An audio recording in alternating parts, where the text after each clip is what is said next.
ਸਤਿ ਸ਼੍ਰੀ ਅਕਾਲ ਜੀ, ਮੈਂ ਹਾਂ ਸੰਦੇਸ਼ ਔਲਖ ਸ਼ਰਮਾ। ਜਗਬਾਣੀ ਟੀਵੀ ਤੇ ਤੁਹਾਡਾ ਸਭ ਦਾ ਬਹੁਤ-ਬਹੁਤ ਸਵਾਗਤ ਹੈ। ਵੇਲੇ ਹੁਣ ਤੱਕ ਦੀਆਂ ਅਹਿਮ ਖਬਰਾਂ ਦੇ ਵਿਸਤਾਰ ਵਿੱਚ ਜਾਣ ਤੋਂ ਪਹਿਲਾਂ ਇੱਕ ਨਜ਼ਰ ਸੁਰਖੀਆਂ ਤੇ।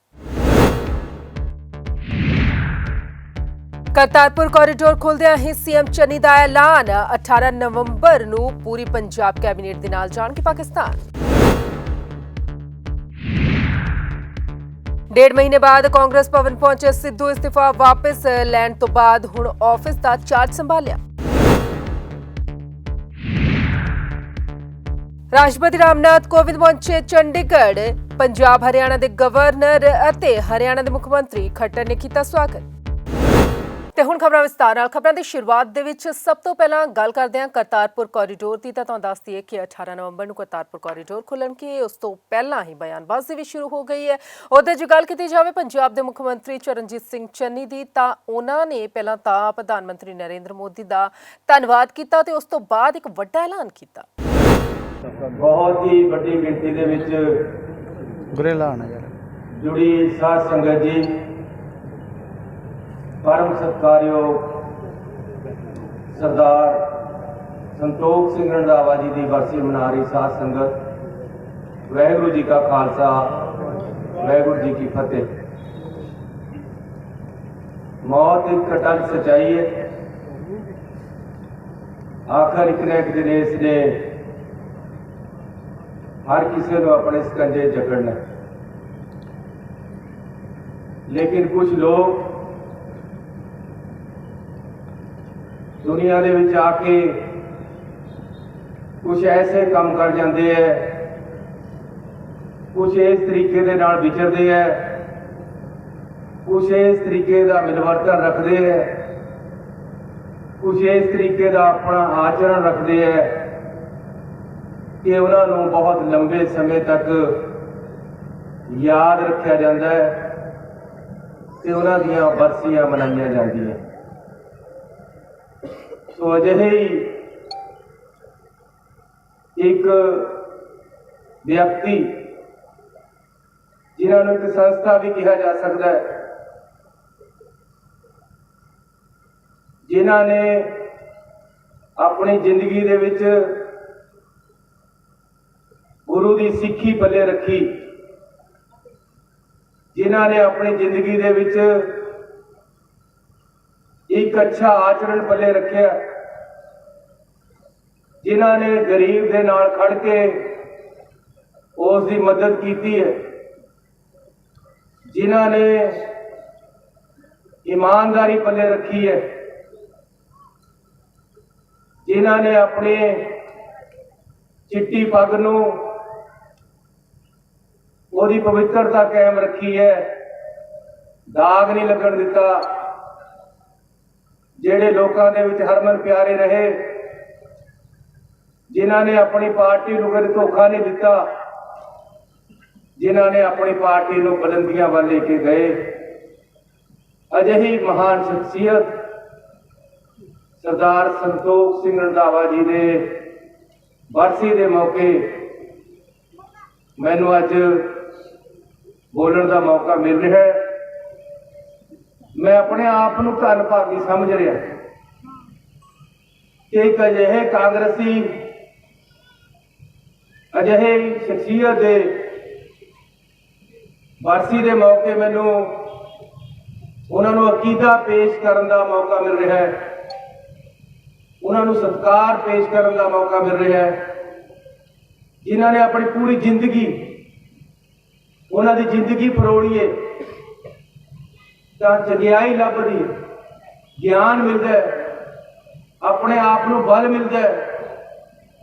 तो मैं अपने आप को कहना है कि जे जिंदगी देखनी है तो या मैनू कदे सरदार गुरचरण सिंह टौड़ा दिखते, जिन्होंने अपनी जिंदगी दे विच बहुत अच्छे काम करके गए, या मैनू संतोख सिंह रंधावा दिखते, जिन्हों का जी करता है कि उन्होंने जीवनी सुनीए, उन्होंने जिंदगी दे विच किस तरह विचरे उहदे बारे विचार करिए, अपने जीवन दे विच उन्हां गल्लां नूं ढालीए जिस तरीके दे नाल ओह समाज सूबे पार्टी दे विच विचरे। मैनू बहुत बार उन्होंने मौका मिलने का मौका मिले। मैं जब मुढ़ला मैंबर भी नहीं सी कांग्रेस का, जो प्रधान बने 97 तो मैं भी कांग्रेस के टिकटा भालदा सी। खरड़ तो मैं MC बनया होया सी, म्यूनसिपल कमेटी का प्रधान बन गया। प्रधान बनने तो बाद जी करता यार MLA बनों बढ़ के देखिए, तो मैं भी कांग्रेस की टिकट भालदा सी। मनु उन्होंने PCC का मैंबर बनाया सी, मुढ़ला मैंबर मैं उन्होंने बनया। जो एक तो होंगे ना आम वर्क मैंबर, तो एक फिर एक ब्लॉक चो एक मैंबर चुनिया जाता, तो उन्होंने मैं चुनिया सी।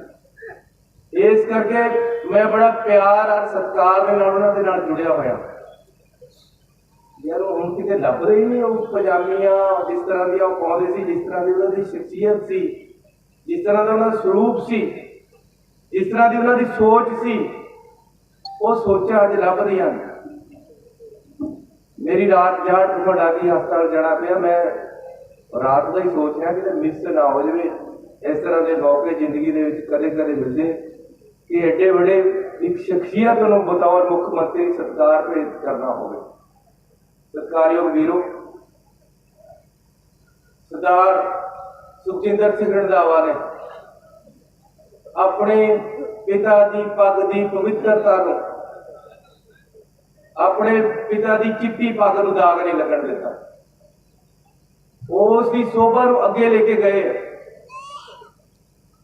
मैं भी पहली बार MC बनया सी, पंच मतलब, तो मैं वोटा मैं मेरे पिता के नाम से पईयां, मैं जानता नहीं सी कोई।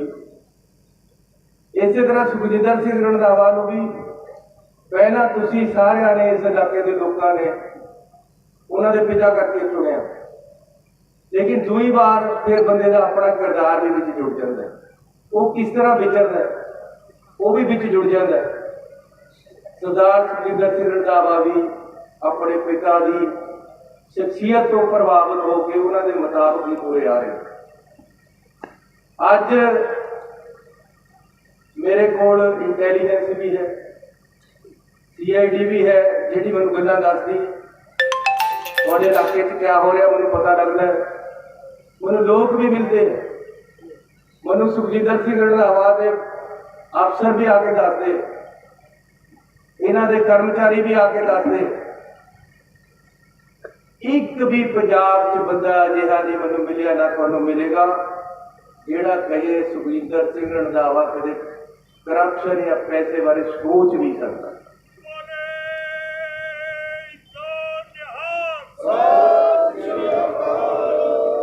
नहायत ईमानदार सुखजिंदर सिंह रंधावा की शख्सियत है। ये ठीक है, इन्होंने अपने पिता तो विरासत में मिली है, लेकिन पिता के नक्शे कदम से चलने वाले परिवार भी अजिहे राजनीति के बहुत घट मिलते हैं, जेड़े ईमानदारी पले रखन, जेड़े लोगों के सही तरीके नाल विचरदे, जिहदियां लत्तां 'च जान होवे। सुखजिंदर सिंह रंधावा तो आस की जा सकती है कि शेर के मुंह चों भी सच्चाई कट लिया है। जेड़े अपने आप को गिद्दड़ है शेर बन के घूमते हैं, उन्होंने पूंछते फड़ के घुमा सकता है। जो कौम के मसले उन्होंने हल करने वास्ते दिन रात लग्या हुआ है। मैनू बड़ी खुशी है, हालांकि मुख्यमंत्री का असली स्टाफ है, मौका मैनू मिले, लेकिन चिड़े मत्थे इन्होंने प्यार सत्कार देके सारे के नाल मिल के अज सरकार दे विच काम चला रहे। सो डेरा बाबा नानक वाले वाडे हम सिंघां नूं हत्थ पिया होया, जो कराना चाहते अपने इलाके का करा लो। वैसे पंजाब का आधार कर रहे, पंजाब दे विच पंजाब अज सच्चाई वाल बध रहा है, पंजाब अज पारदर्शी प्रदर्शन वाल प्रशासन वाल बध रहा है। पंजाब दे विच एक नवी क्रांति आई है, पंजाब की सोच ईमानदारी लोगों वाल एक सिस्टम को सही करने वास्ते शुरू हुई है। ऐसी जेड़ा बिगड़िया होया सिस्टम है उन्होंने सीधा करने में लगे हुए हैं। साडियां पिछलियां सरकारों ने ताना बना उलझाता, जेड़े मसले हल करने उलझाए पे है, लेकिन अभी सीधे कर रहे होंगे। लेकिन मैं थोड़ा बेनती करना चाहता, मैं इन्होंने पूछा यार अज थोड़े पिताजी की बरसी है, आप क्या अनाउंस करिए। इन्होंने मनो ऐसे भी कोई अपने परिवार या पिंड वास्ते कहो, कहते यार क्या करिए, कहते यार वो क्रिश्चनों को बहुत प्यार करते थे, कुछ क्रिश्चनों वास्ते अनाउंस करते। देखो दूसरिया बरातियां दूसरे धर्म भी उन्होंने वो प्यार करते। मैं एक दिन आऊँगा फिर पूरे इस इलाके की क्रिश्चन कम्यूनिटी को इकट्ठा करके उत्थे बड़े ऐलान और उन्होंने जो जरूरत वो मैं पूरियां करूँगा। लेकिन मैं बेनती करना चाहता कि एक बहुत ही बड़ी शख्सियत सी साडी कांग्रेस पार्टी की, सरदार संतोख सिंह रंधावा जी, जिन्होंने सानू रास्ता दिखाया। अज उन्होंने बरसी से मैनू बोलने का मौका मिले। मैं यही अरदास करना चाहता कि सम्मत साहा लिखिया मिलकर पावो तेल, देहो सज्जन सीसड़ियाँ, जो होए सहब सो मेल। परमात्मा उन्होंने अपने चरणों च निवास बख्शे तो सानू इस तरह उन्होंने पाए पूर्णिया ते चलन का बल बख्शे ते परिवार नूं इस तरह देश कौम की पंजाब की सेवा करने का मौका प्रदान करता रहे। तुसी अखबारों च पढ़िया होना कि गुरु नानक साहब का लांघा खुल रहा। मैं मुख्यमंत्री बन के सब तो पहला प्रधानमंत्री और होम मिनिस्टर को मिलिया। उन्होंने लिखती तौर पर या जबानी जाके बेनती की थी कि बड़ी देर बाद सिख कौम दियाँ अरदासां पूरियां हुई, तुसी इस लांघे को दोबारे तो खोलो। उसी दिन तय हो गया सी, लेकिन अज खुशी है कि गुरु नानक साहब का जन्मदिन आ रहा तो लांघा खुल रहा है। ऐसे भी कैबिनेट वालों जथा लेके जावांगे, तुसी भी सारे बारों वारी जाके गुरु दियाँ बख्शिशा उत्ते प्राप्त करो, जाके सारे जने। ते मैं धन्नवादी हाँ प्रधानमंत्री जी का, जिन्होंने साड़ी पंजाब सरकार की जो मैं मंग की तो उन्होंने मंग मनी है तो लांघे नूं खोल रहे। ये बहुत ही मुबारक मौका है कि कॉरीडोर दोबारे खुल रहा। सिखा कौम की जोड़ी अरदास है वो पूरी हो रही है। मैं बतौर मुख्यमंत्री प्रधानमंत्री जी ते होम मिनिस्टर उन्होंने मिलन गया सी, खास तौर पे ये बेनती की सी ते उन्होंने कॉरीडोर खोलण का ऐलान किया। मैं उन्हों का बड़ा धन्नवाद करदा। पहला जथा ऐसी पूरी कैबिनेट अपने नाल बाकी संगतां नूं नाल लेके जाएगी ते गुरु साहब के दर्शन करांगे। सारिਆਂ ਨੂੰ बहुत बहुत बधाई ते केंद्र सरकार का मैं धन्नवाद करदा। 18 तरीक नूं असीं कैबिनेट के नाल जथा लेके जावांगे। लगता नहीं काफ़ी देर बाद ये फैसला लिया गया। ये करोना पीरियड सीगा, ये करोना दे विच सारी पीड़ित सी। दूसरी पाकिस्तान की सरकार भी ते बाकी सरकारां भी इस तरह सोचदियां रहियां कि कोरोना दे विच कोई नुकसान ना हो जाए। इस करके चलो जी देर नाल भी खुलिया है, पर यह बहुत ही अच्छा मौका है। मैं इसका सारी संगत नूं सारे पंजाबियों नूं बधाई देना। करतारपुर कॉरीडोर ਨੂੰ ਲੈ ਕੇ ਵੀ ਸਿਆਸਤ ਸ਼ੁਰੂ ਹੋ ਗਈ ਹੈ। ਕ੍ਰੈਡਿਟ ਵਾਰ ਚੱਲ ਰਹੀ ਹੈ। ਹਰ ਕੋਈ ਆਪਣੇ ਸਿਰ ਤੇ ਕ੍ਰੈਡਿਟ ਲੈਣਾ ਚਾਹੁੰਦਾ ਹੈਗਾ। ਇਸ ਤੇ ਆਮ ਆਦਮੀ ਪਾਰਟੀ ਵੱਲੋਂ ਕੀ ਕੁਝ ਕਿਹਾ ਗਿਆ, ਸੁਣਦੇ ਹਾਂ।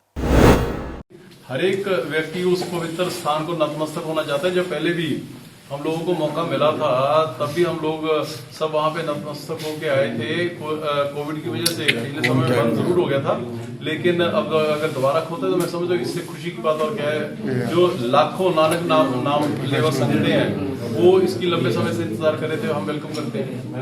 अच्छा, ये देश में हर मामले में बीजेपी वर्सेस कांग्रेस हो जाता है। इस मामले में भी पंजाब में कांग्रेस कह रही है कि जी हमारी सरकार ने कॉरिडोर खुलवाने के लिए काम किया। बीजेपी के नेता कह रहे हैं कि जी हम गए दिल्ली चल के और हमारी वजह से कॉरिडोर खुल रहा है। इनकी अकल इनको मुबारक जी। मेरे हिसाब से तो, मेरी समझ के मुताबिक तो ये बाबा नानक की मेहर हुई है, उन्होंने अपनी संगतों के लिए अपने दरवाजे अपने खोल दिए हैं। बाकी अगर इन दोनों में से कोई क्रेडिट लेना चाहते हैं बीजेपी या कांग्रेस वालों में से, तो उनकी मर्जी है।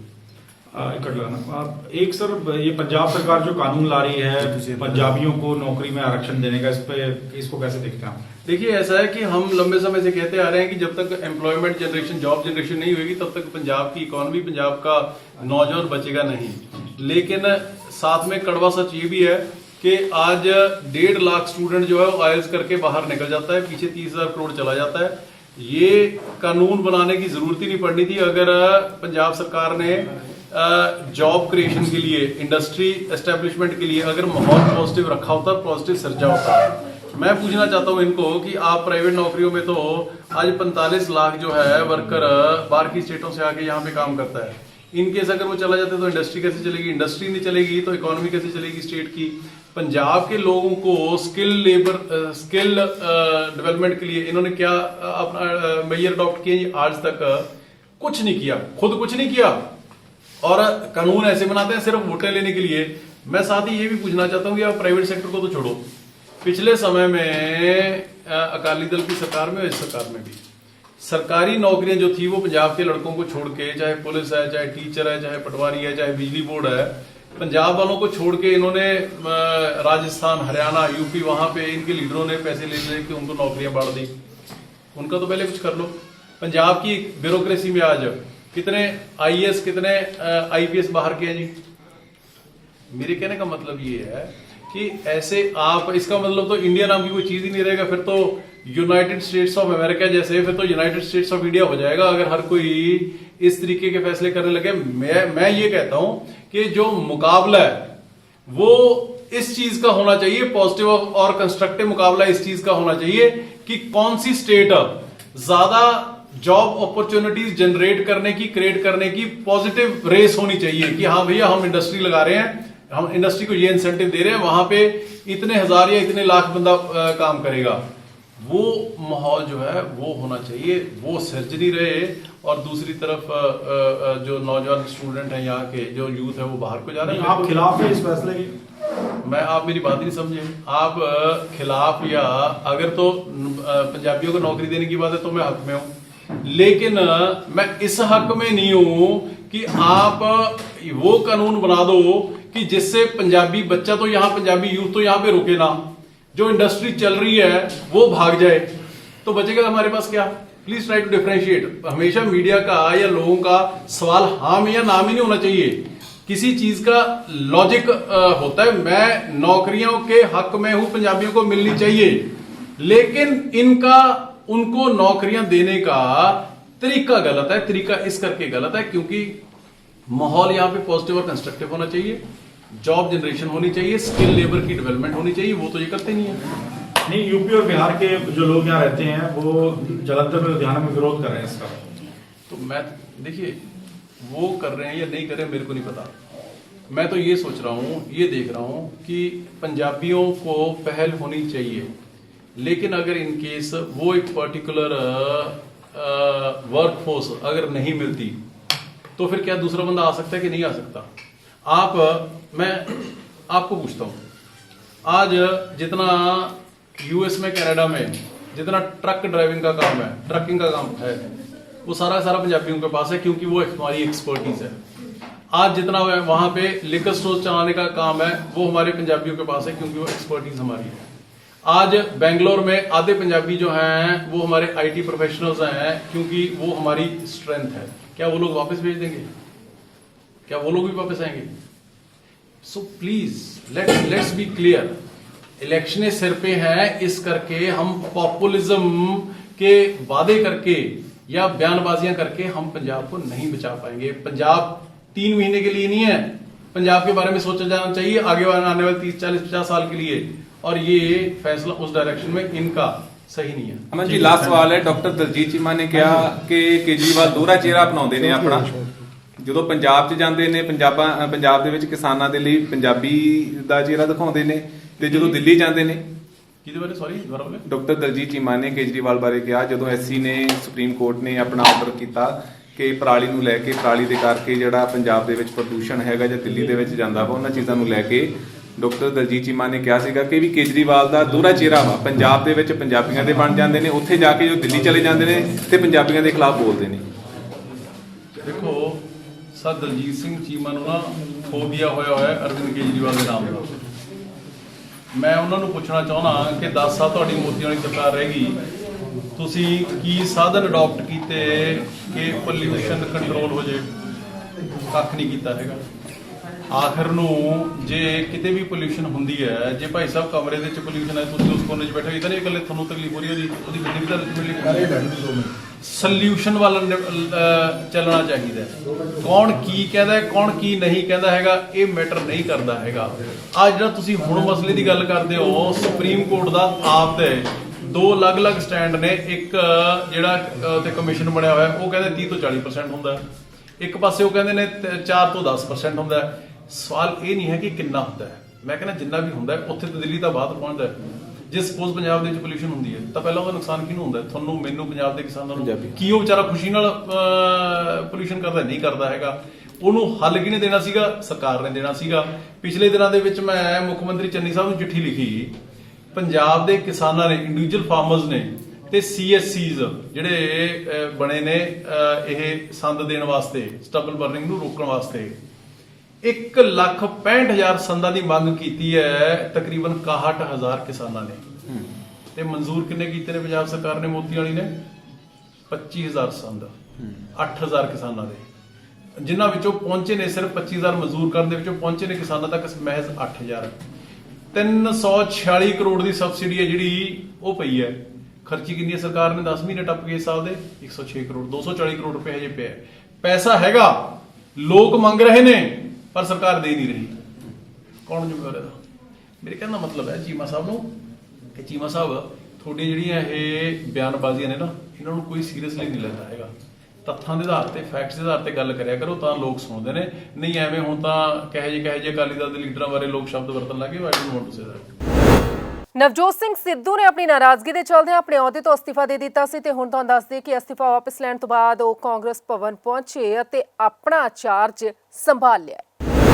ਪੰਜਾਬ ਦੇ ਵਿੱਚ ਨਵੇਂ ਮੁੱਖ ਮੰਤਰੀ ਬਣਦੇ ਹਨ, ਨਵੇਂ ਪ੍ਰਧਾਨ ਆਉਂਦੇ ਹਨ ਤੇ ਕਾਂਗਰਸ ਭਵਨ ਦੇ ਵਿੱਚ ਵੀ ਹਲਚਲ ਦੇਖਣ ਨੂੰ ਮਿਲਦੀ ਹੈ। ਪਰ ਨਵਜੋਤ ਸਿੰਘ ਸਿੱਧੂ ਨਾਰਾਜ਼ ਹੋ ਜਾਂਦੇ ਹਨ, ਨਾਰਾਜ਼ਗੀ ਪ੍ਰਗਟ ਕਰਦੇ ਹਨ ਜਦੋਂ ਏਜੀ ਲਾ ਦਿੱਤਾ ਜਾਂਦਾ ਹੈ ਤੇ ਆਪਣੇ ਅਹੁਦੇ ਤੋਂ ਅਸਤੀਫਾ ਦੇ ਦਿੰਦੇ ਹਨ। ਪਰ ਹੁਣ ਦੁਬਾਰਾ ਇੱਕ ਵਾਰ ਫਿਰ ਪੰਜਾਬ ਕਾਂਗਰਸ ਭਵਨ ਦੇ ਵਿੱਚ ਰੌਣਕ ਦੇਖਣ ਨੂੰ ਮਿਲ ਰਹੀ ਹੈ। ਤੁਸੀਂ ਤਸਵੀਰਾਂ ਦੇਖ ਸਕਦੇ ਹੋ ਕਿ ਹੁਣ ਜਿੱਥੇ ਪਿਛਲੇ ਕਈ ਦਿਨਾਂ ਤੋਂ ਲਗਭਗ ਰੌਣਕ ਇੱਥੇ ਬਿਲਕੁਲ ਦੇਖਣ ਨੂੰ ਨਹੀਂ ਮਿਲ ਰਹੀ ਸੀ, ਹੁਣ ਇੱਕ ਵਾਰ ਫਿਰ ਵਰਕਰ ਵੱਡੀ ਤਾਦਾਦ ਦੇ ਵਿੱਚ ਇੱਥੇ ਪਹੁੰਚੇ ਹਨ ਤੇ ਨਵਜੋਤ ਸਿੰਘ ਸਿੱਧੂ ਵੀ ਕਈ ਦਿਨਾਂ ਤੋਂ ਬਾਅਦ ਜਿਹੜਾ ਇੱਥੇ ਪਹੁੰਚਣਗੇ ਤੇ ਨਾਲ ਜਾਣਕਾਰੀ ਮਿਲੀ ਹੈ ਕਿ ਮੁੱਖ ਮੰਤਰੀ ਪੰਜਾਬ ਚਰਨਜੀਤ ਸਿੰਘ ਚੰਨੀ ਵੀ ਇੱਥੇ ਪਹੁੰਚਣਗੇ।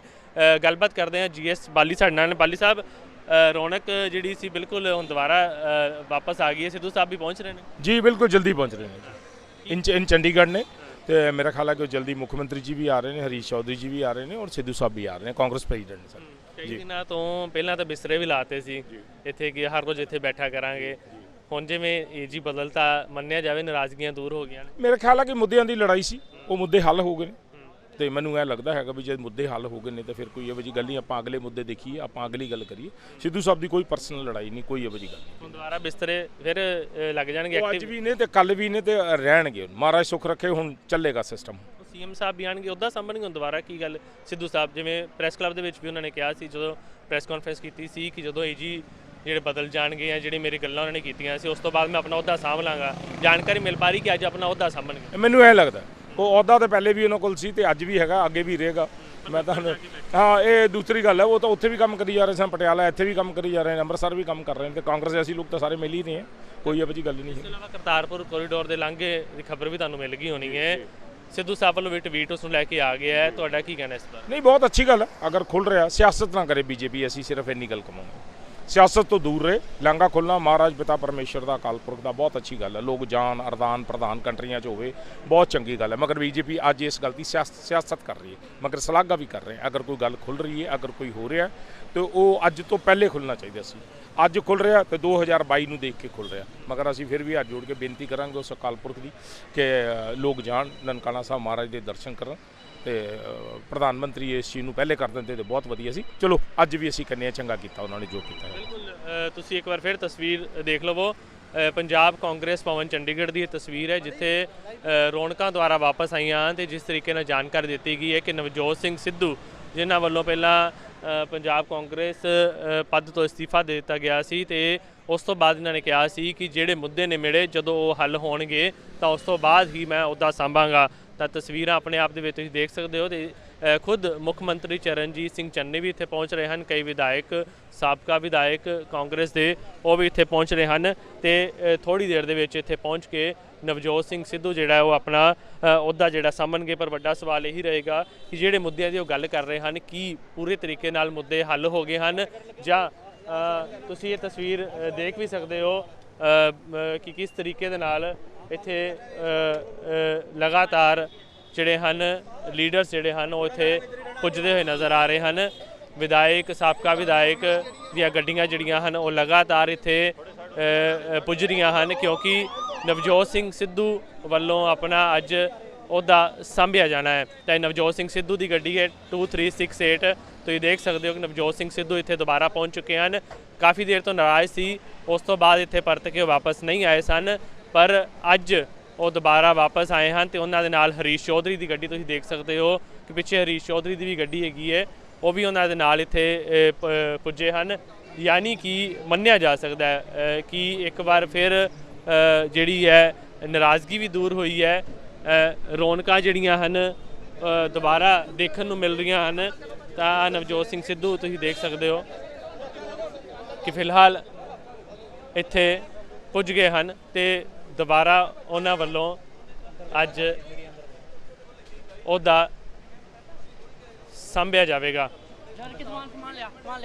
ਤਾਂ ਅੱਜ ਵੱਡਾ ਦਿਨ ਵੀ ਹੈ ਸਿੱਖਾਂ ਵਾਸਤੇ, ਪੰਜਾਬੀਆਂ ਵਾਸਤੇ, ਦੇਸ਼ ਵਾਸਤੇ, ਕਿਉਂਕਿ ਕਰਤਾਰਪੁਰ ਦਾ ਲਾਂਘਾ ਵੀ ਜਿਹੜਾ ਹੈ ਉਸ ਨੂੰ ਵੀ ਲੈ ਕੇ ਖੋਲ੍ਹਿਆ ਗਿਆ। ਤਾਂ ਨਵਜੋਤ ਸਿੰਘ ਸਿੱਧੂ ਨਾਲ ਗੱਲਬਾਤ ਕਰਨ ਦੀ ਵੀ ਕੋਸ਼ਿਸ਼ ਕਰਦੇ ਹਾਂ।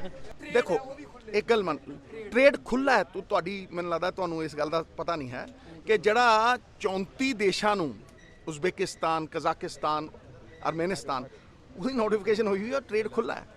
ਲੇਕਿਨ ਸਟੇਟ ਦੀ ਸਰਕਾਰ ਨੂੰ ਇਹ ਚਾਹੀਦਾ ਹੈ ਕਿ ਭਾਈ ਕਿਹੜੀਆਂ ਚੀਜ਼ਾਂ ਕੁਆਲਿਟੀ ਦੀਆਂ ਜਿਹੜੀਆਂ ਉੱਥੋਂ ਜਾਣ। ਤਾਂ ਹੀ ਮੈਂ ਕਹਿੰਦਾ ਕਿ ਇਹ ਕੋਰੀਡੋਰ ਆਫ ਇਨਫਿਨਿਟ ਪੋਸੀਬਿਲਿਟੀਜ਼ ਇਸ ਕਰਕੇ ਹੈ ਕਿ ਪੀਪਲ ਟੂ ਪੀਪਲ ਕੰਟੈਕਟ ਦੇ ਨਾਲ ਇੱਕ ਵਿਸ਼ਵਾਸ ਵੱਜਦਾ ਹੈ ਔਰ ਅਗਰ ਉਹਦੇ ਨਾਲ ਤਜਾਰਤ ਸ਼ੁਰੂ ਹੁੰਦੀ ਹੈ ਤੇ ਉਹਦੇ ਨਾਲ ਇੱਕ ਬੋਨਹੋਮੀ ਦਾ ਸੰਦੇਸ਼ ਜਾਂਦਾ ਹੈ, ਖਾਸ ਤੌਰ ਤੇ ਉਹਨਾਂ ਲੋਕਾਂ ਲਈ ਜਿਨ੍ਹਾਂ ਕੋਲ ਪਾਸਪੋਰਟ ਨੇ। ਔਰ ਮੈਂ ਇੱਕ ਵੱਡੀ ਗੱਲ ਕਰਨ ਲੱਗਿਆ, ਜਿਹੜੀ ਪੋਰਟ ਅਥਾਰਟੀ ਆਫ ਇੰਡੀਆ ਉਹਨਾਂ ਨੇ ਪਿਛਲੀ ਵਾਰ 1.5-2 ਸਾਲ ਪਹਿਲਾਂ ਇਹ ਗੱਲ ਕਹੀ ਸੀ ਕਿ ਜਿੱਥੇ ਦੂਰਬੀਨ ਲੱਗੀ ਹੋਈ ਹੈ, ਕਿਉਂਕਿ 75% ਲੋਕ ਜਿਹੜੇ ਦਰਸ਼ਨ ਕਰਨ ਆਉਂਦੇ ਆ, ਜਿਹੜੇ ਡੇਰਾ ਬਾਬਾ ਨਾਨਕ ਵੀ ਆਉਂਦੇ ਆ, ਉਹਨਾਂ ਕੋਲ ਪਾਸਪੋਰਟ ਨਹੀਂ ਹੁੰਦੇ ਔਰ ਉਹ ਜਿਨ੍ਹਾਂ ਕੋਲ ਪਾਸਪੋਰਟ ਨਹੀਂ ਹੁੰਦੇ ਉਹ ਜਾ ਕੇ ਦਰਸ਼ਨ ਸਥਲ ਦੇ ਵਿੱਚ ਜਿਹੜਾ ਟੁੱਟ ਚੁੱਕਿਆ ਹੁਣ, ਉਹ ਉੱਥੇ ਜਾ ਕੇ ਦੂਰਬੀਨ ਰਾਹੀਂ ਬੜੀ ਆਸ ਨਾਲ, ਮੇਰੇ ਤਾਇਆ ਜੀ ਵੀ ਉਹ ਮਿੱਟੀ ਨੂੰ ਅੱਖਾਂ ਨੂੰ ਲਾ ਕੇ ਰੋਂਦੇ ਹੁੰਦੇ ਸੀ ਕਿ ਮੈਂ ਆਪਣੇ ਮਾਈ ਬਾਪ ਦੇ ਘਰ ਕਿਉਂ ਨਹੀਂ ਜਾ ਸਕਦਾ, ਸਮਝਦੇ ਹੋ। ਇਸ ਕਰਕੇ ਉਹ ਵੀ ਉੱਥੋਂ ਦਰਸ਼ਨ ਕਰਦੇ ਆ।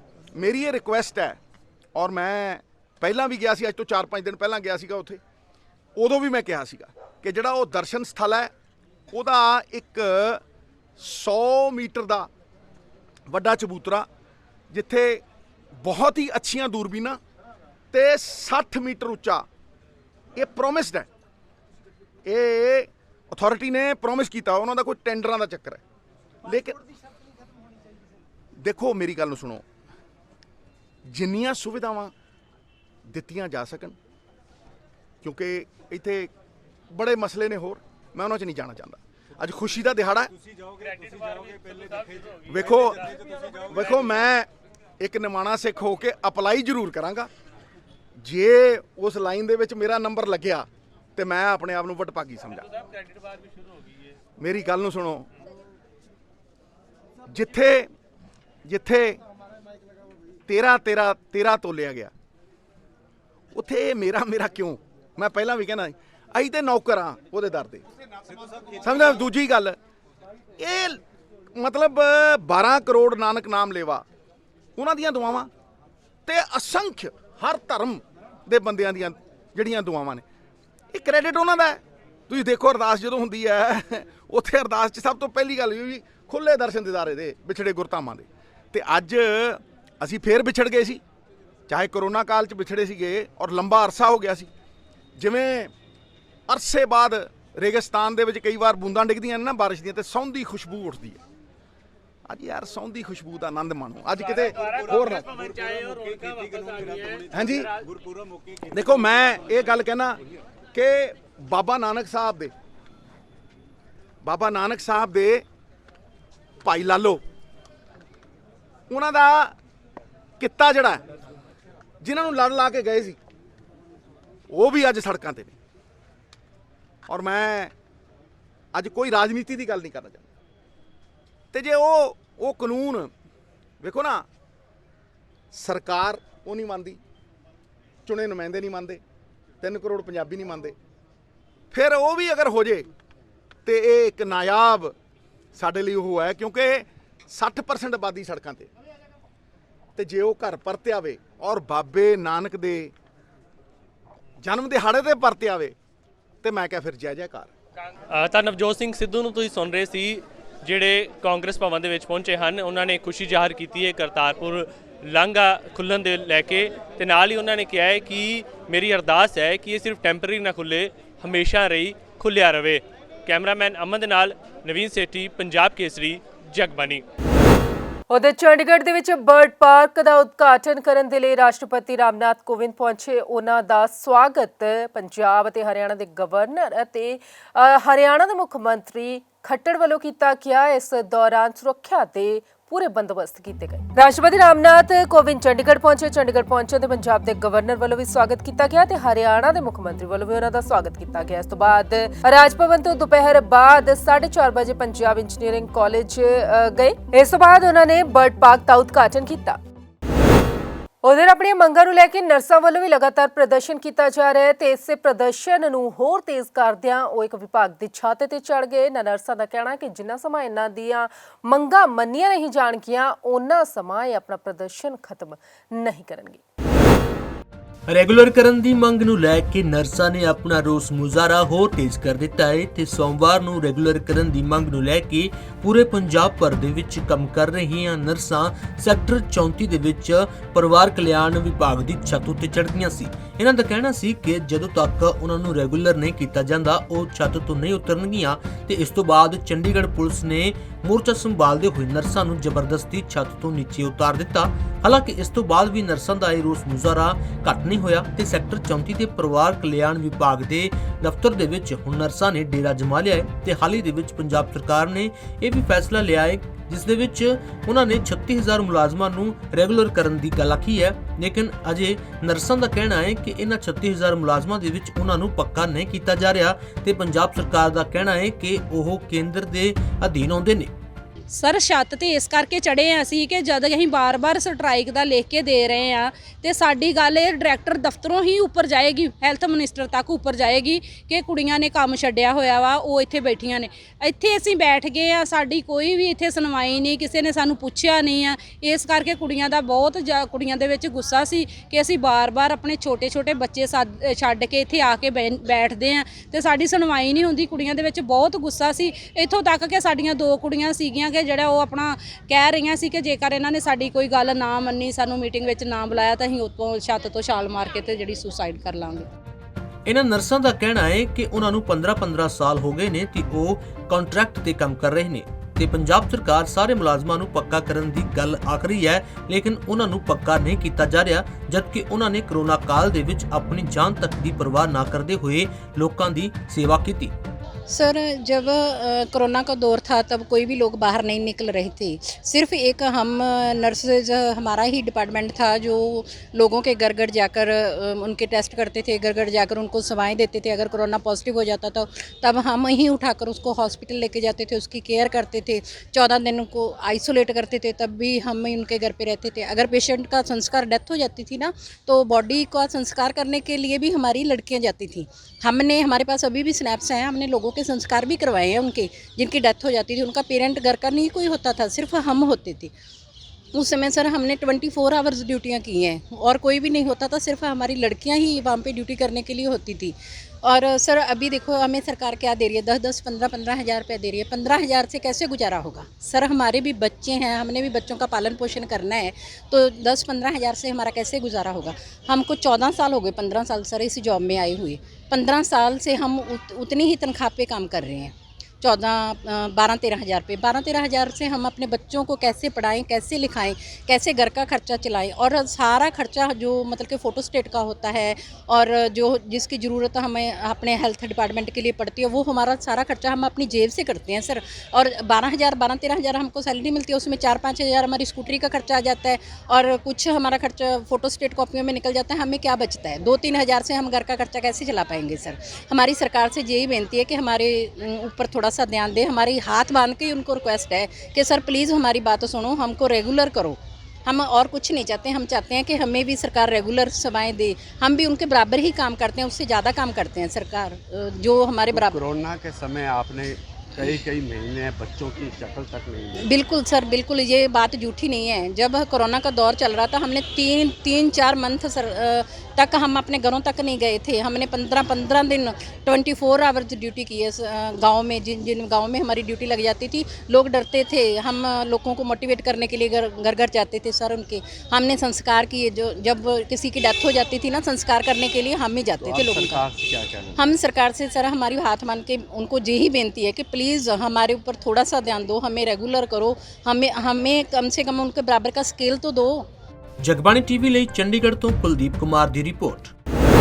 ਉਧਰ ਪ੍ਰਾਈਵੇਟਾਈਜੇਸ਼ਨ ਨੂੰ ਲੈ ਕੇ ਇੰਸ਼ੋਰੈਂਸ ਕੰਪਨੀਆਂ ਦੇ ਕਰਮਚਾਰੀਆਂ ਵੱਲੋਂ ਹੜਤਾਲ ਕੀਤੀ ਗਈ। ਹੜਤਾਲ ਦੇ ਦੌਰਾਨ ਉਹਨਾਂ ਨੇ ਜੰਮ ਕੇ ਨਾਅਰੇਬਾਜ਼ੀ ਕੀਤੀ। ਨਾਅਰੇਬਾਜ਼ੀ ਕਰਦੇ ਹੋਏ ਉਹਨਾਂ ਨੇ ਕੇਂਦਰ ਸਰਕਾਰ ਤੇ ਕਈ ਤਰ੍ਹਾਂ ਦੇ ਆਰੋਪ ਵੀ ਲਗਾਏ। ਪਬਲਿਕ ਸੈਕਟਰ ਦੀ ਇੰਸ਼ੋਰੈਂਸ ਕੰਪਨੀ ਦਾ ਪ੍ਰਾਈਵੇਟਾਈਜੇਸ਼ਨ ਕਰਨ ਦੇ ਮੁੱਦੇ ਨੂੰ ਲੈ ਕੇ ਲਗਾਤਾਰ ਕੰਪਨੀਆਂ ਦੇ ਕਰਮਚਾਰੀਆਂ ਵੱਲੋਂ ਰੋਸ ਮੁਜ਼ਾਹਰਾ ਕੀਤਾ ਜਾ ਰਿਹਾ ਸੀ, ਲੇਕਿਨ ਹੁਣ ਕਰਮਚਾਰੀਆਂ ਨੇ ਆਪਣੀਆਂ ਮੰਗਾਂ ਨੂੰ ਲੈ ਕੇ ਲੜੀਵਾਰ ਭੁੱਖ ਹੜਤਾਲ ਵੀ ਸ਼ੁਰੂ ਕਰ ਦਿੱਤੀ ਹੈ। ਇਹਨਾਂ ਕਰਮਚਾਰੀਆਂ ਨੇ ਸੈਕਟਰ 34 ਦੀ ਇੰਸ਼ੋਰੈਂਸ ਕੰਪਨੀ ਦੇ ਦਫ਼ਤਰ ਦੇ ਬਾਹਰ ਧਰਨਾ ਮੁਜ਼ਾਹਰਾ ਕੀਤਾ ਅਤੇ ਕਰਮਚਾਰੀ ਹੜਤਾਲ ਤੇ ਬੈਠੇ। ਇਹਨਾਂ ਕਰਮਚਾਰੀਆਂ ਨੇ ਸਰਕਾਰ ਦੇ ਖਿਲਾਫ ਨਾਅਰੇਬਾਜ਼ੀ ਕਰਦਿਆਂ ਹੋਇਆਂ ਕਿਹਾ ਕਿ ਇੰਸ਼ੋਰੈਂਸ ਇੱਕ ਪਬਲਿਕ ਸੈਕਟਰ ਹੈ ਜਿਸ ਤੋਂ ਸਰਕਾਰ ਨੂੰ ਕਾਫੀ ਜ਼ਿਆਦਾ ਮੁਨਾਫਾ ਵੀ ਹੁੰਦਾ ਹੈ ਅਤੇ ਇਸ ਦੇ ਨਾਲ-ਨਾਲ ਆਮ ਵਿਅਕਤੀ ਵੀ ਇਸ ਵਿੱਚ ਵਿਸ਼ਵਾਸ ਕਰਕੇ ਇਨਵੈਸਟ ਕਰਦਾ ਹੈ। ਲੇਕਿਨ ਹੌਲੀ-ਹੌਲੀ ਹੁਣ ਪਬਲਿਕ ਸੈਕਟਰ ਦੀਆਂ ਇੰਸ਼ੋਰੈਂਸ ਕੰਪਨੀਆਂ ਦਾ ਨਿੱਜੀਕਰਨ ਕੀਤਾ ਜਾ ਰਿਹਾ ਹੈ ਅਤੇ ਇਸ ਦੇ ਨਾਲ-ਨਾਲ ਉਹਨਾਂ ਦੀਆਂ ਹੋਰ ਵੀ ਕਈ ਮੰਗਾਂ ਨੇ ਜਿਨ੍ਹਾਂ ਵੱਲ ਸਰਕਾਰ ਦਾ ਕੋਈ ਧਿਆਨ नहीं है। सरकार प्राइवेटाइजेशन की तरफ बढ़ी हुई है। बड़े बड़े जो प्रॉफिटेबल अदारे हैं उनको प्राइवेट किया जा रहा है और जो हमारा रिटायर आदमियों का NPS है और सबसे बड़ा मुद्दा है हमारा वेज रिविज़न का। तो और मोनिटाइजेशन के नाम पे जो डायरेक्ट कंपनियों की सेल की जा रही है उसके अगेंस्ट हमारा जो धरना है, ये हमारा 2017 से पब्लिक सेक्टर GIC जो का वेज रिविज़न पेंडिंग है। तो हम जो कि ऑटोमेटिकली हो जाना चाहिए, हमें उसके लिए लगातार संघर्ष करना पड़ रहा है और हम DFS को और मिनिस्ट्री को लगातार इन टच में है, लेकिन किसी का भी कोई जवाब नहीं मिल रहा। बस सिर्फ जो मिल रहा है तारीख पे तारीख। हमें इसके लिए सड़कों पे उतरना पड़ रहा है। आज हमारा देशव्यापी 5 दिन का धरना है। हम 15 से लेकर 19 तक धरने पे हैं। तो ये हमारा पूरे ऑल इंडिया में धरना, जिसमें हम कोशिश कर रहे हैं कि जो गूंगी बोली सरकार है इनके कान खुले, हमारी आवाज़ वहाँ तक पहुँच सके। आप जैसे देख रहे हैं 2014 से जब सरकार आई है तो महंगाई कहाँ पे है। तो हमारा जो 2017 से अब 2022 आ गया है, पेट्रोल का डीजल का अब दाम देख लिए और देख लिया, जो ज़रूरी चीज़ें हैं, गैस हो गई या सरसों का तेल हो गया, ये आसमान छू रहे हैं, पर हमारा जो वेजेस है वो वहीं पे है। तो हम ये चाह रहे हैं कि गवर्नमेंट और जो DFS है, जो मिनिस्ट्री है, जल्दी हमसे बात करे और बात करके, क्योंकि बातचीत से ही एक रास्ता निकलता है। तो हमें जल्दी नेगोशिएशन के भी लिए बुलाए। जो हम इतना ज़्यादा प्रॉफिट दे रहे हैं तो क्यों नहीं हमारा वेज रिविज़न हो रहा। और जो बाकी डिमांड है प्राइवेटाइजेशन की, जो सिर्फ अपना एक मोनेटाइजेशन की आपको बात करता हूँ। पहले तो ये प्राइवेटाइजेशन की बात करते थे, जब पब्लिक को समझ नहीं आने लग गया कि प्राइवेटाइजेशन एक धोखा है, अब नया शोषा छोड़ दिया मोनेटाइजेशन। मोनेटाइजेशन भी एक डायरेक्ट सेल है कंपनियों को बेचने की। तो मोनिटाइजेशन नाम पे जो गवर्नमेंट अपना डेफिसिट पूरा करना चाहती है तो हम उसके भी एंगेज्ड हैं। हम आज 16 से ज़्यादा यूनियन है जो इस धरने पे बैठी हैं, तो हमारा लंच व्यापी डेमोस्ट्रेशन है और हम 5 दिन जहाँ बैठेंगे। अगर गवर्नमेंट हमारा ये नहीं सुनेगी तो इसके बाद हमारा एक ही रह जाएगा, हम भूख हड़ताल पे बैठेंगे टिल डेथ तक। हम इतने दुखी हो चुके हैं कि हमारा कोई सुनवाई नहीं है। ਕਰਮਚਾਰੀਆਂ ਦਾ ਕਹਿਣਾ ਹੈ ਕਿ ਮਹਿੰਗਾਈ ਇੰਨੀ ਵੱਧ ਗਈ ਹੈ ਲੇਕਿਨ ਉਹਨਾਂ ਦੀ ਵੇਜ ਰਿਵੀਜ਼ਨ ਅਜੇ ਤੱਕ ਨਹੀਂ ਕੀਤੀ ਗਈ ਤੇ ਪਹਿਲਾਂ ਹੀ ਉਹ ਖਰਚੇ ਦੇ ਹੇਠਾਂ ਨੇ ਅਤੇ ਇਸ ਦੇ ਨਾਲ ਹੀ ਉਹਨਾਂ ਨੂੰ ਕਿਸੇ ਪੈਨਸ਼ਨ ਸਕੀਮ ਦਾ ਫਾਇਦਾ ਵੀ ਨਹੀਂ ਦਿੱਤਾ ਜਾ ਰਿਹਾ। ਕਰਮਚਾਰੀਆਂ ਨੇ ਕਿਹਾ ਕਿ ਜੇ ਆਉਣ ਵਾਲੇ ਸਮੇਂ ਵਿੱਚ ਸਰਕਾਰ ਨੇ ਉਹਨਾਂ ਦੀਆਂ ਮੰਗਾਂ ਵੱਲ ਕੋਈ ਧਿਆਨ ਨਾ ਦਿੱਤਾ ਤਾਂ ਸਾਰੇ ਕਰਮਚਾਰੀ ਹੀ ਭੁੱਖ ਹੜਤਾਲ ਤੇ ਬੈਠਣਗੇ। ਜਗਬਾਣੀ ਟੀਵੀ ਲਈ ਚੰਡੀਗੜ੍ਹ ਤੋਂ ਭਗਵਤ ਸਿੰਘ ਦੀ ਰਿਪੋਰਟ।